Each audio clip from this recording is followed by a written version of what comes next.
kelompok 20. Perkenalkan saya Waditi Jamaranata Sindite. Dan saya Onespa Magdalena. Saya Rosli Tahulu. Saya Dia Delala Basari Sormin. Saya Marini Sulanmaru. Saya Sifani Dan Agustin. Saya Hosana Yesda Marjana Sobeukun.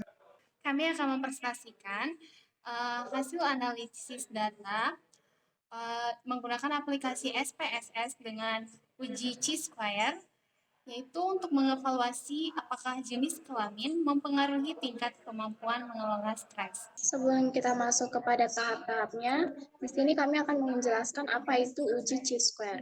Uji Chi-square merupakan sebuah teknik untuk menguji hubungan antara dua variabel kategori atau membandingkan distribusi frekuensi yang diamati dengan distribusi frekuensi yang diharapkan. Uji ini sangat berguna dalam penelitian sosial dan lainnya ketika data yang digunakan bersifat kategorikal. Baik, kita akan langsung saja melakukan analisis data di aplikasi SPSS. Ini adalah tampilan awal dari aplikasi SPSS. Sekarang kita akan masukkan data mentahnya dari aplikasi Excel ke SPSS. Pertama kita tekan File, kemudian pilih Import Data. Setelah itu kita pilih Excel.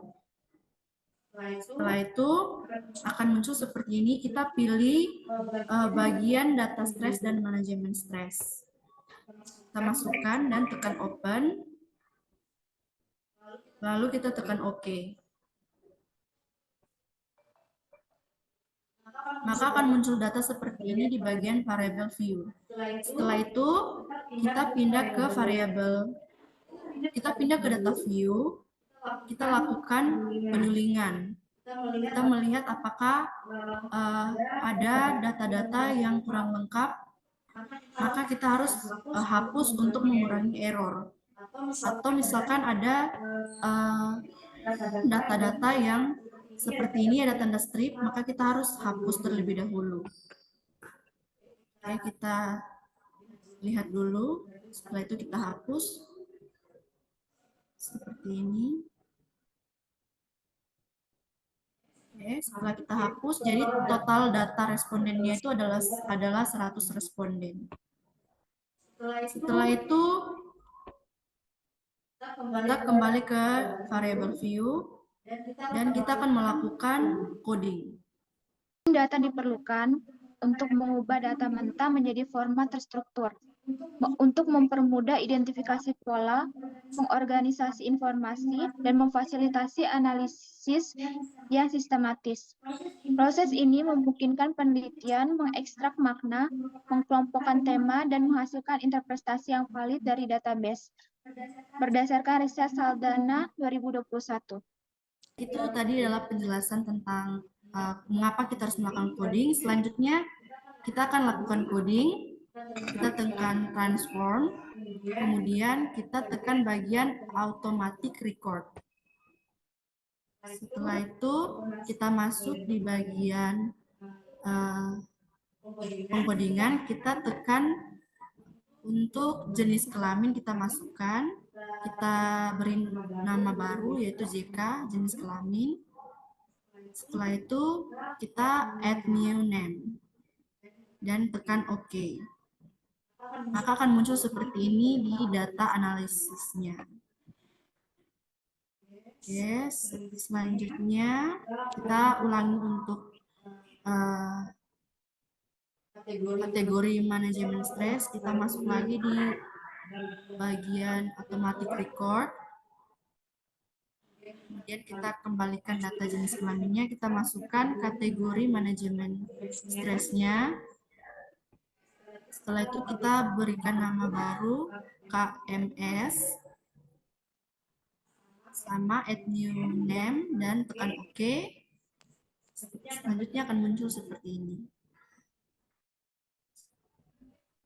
Setelah itu kita kembali ke bagian variable view dan kita akan melakukan ubah di bagian measure.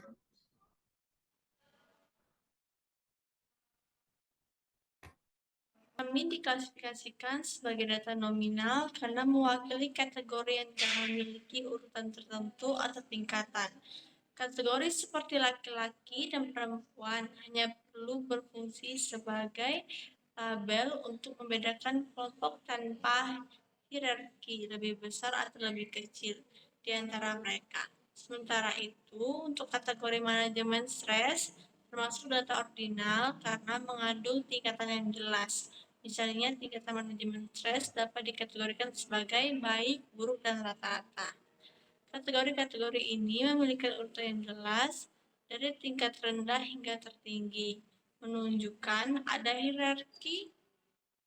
Meskipun dapat diurutkan, jarak antar tingkatan tidak terlalu sama atau terukur secara pasti. Oke, itu tadi penjelasan untuk apa saja yang akan kita ubah tentang data nominal dan ordinal. Langsung saja kita ubah untuk bagian measure-nya. Kita tekan bagian nominal untuk yang KMS, untuk yang kategori manajemen stres, kemudian kita pilih bagian ordinal. Oke, dia akan berubah seperti ini. Selanjutnya, kita akan memulai menganalisis data. Kita buka bagian analyze. Kemudian kita tekan bagian deskriptif statis.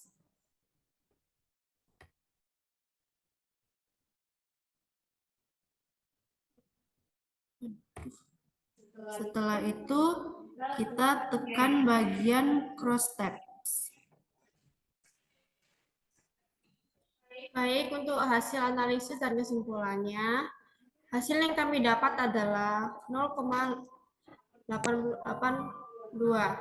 Berdasarkan hasil uji square yang diperoleh, p-value sebesar 0,008. Kita dapat menarik kesimpulan bahwa terdapat hubungan yang signifikan antara dua variabel yang diuji.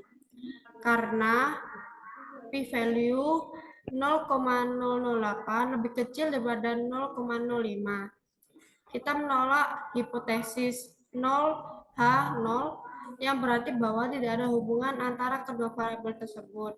Dengan demikian, dapat disimpulkan bahwa terdapat asosiasi yang signifikan antara kategori jenis kelamin dan kategori manajemen stres dalam dataset yang dianalisis. Karena nilai p-value yang diperoleh 0,882 lebih besar daripada tingkat signifikan yang umum digunakan, yaitu 0,05. Maka kita gagal menolak hipotesis 0H0. Artinya tidak ada hubungan yang signifikan antara kedua variabel yang diuji dalam analisis ini. Dengan kata lain, hasil ini menunjukkan bahwa variabel yang diuji tidak memiliki hubungan yang cukup kuat untuk dinyatakan saling berhubungan secara statistik. Menurut Agresti 2018, uji chi-square merupakan sebuah teknik untuk menguji hubungan antara dua variabel kategori atau membandingkan distribusi frekuensi yang diamati dengan distribusi frekuensi yang diharapkan. Uji ini sangat berguna dalam penelitian sosial, medis, dan lainnya ketika data yang digunakan bersifat kategorikal. Jadi, kesimpulannya adalah tidak ada hubungan signifikan antara kedua variabel yang diuji. Sekian hasil presentasi dari kelompok kami. Terima kasih.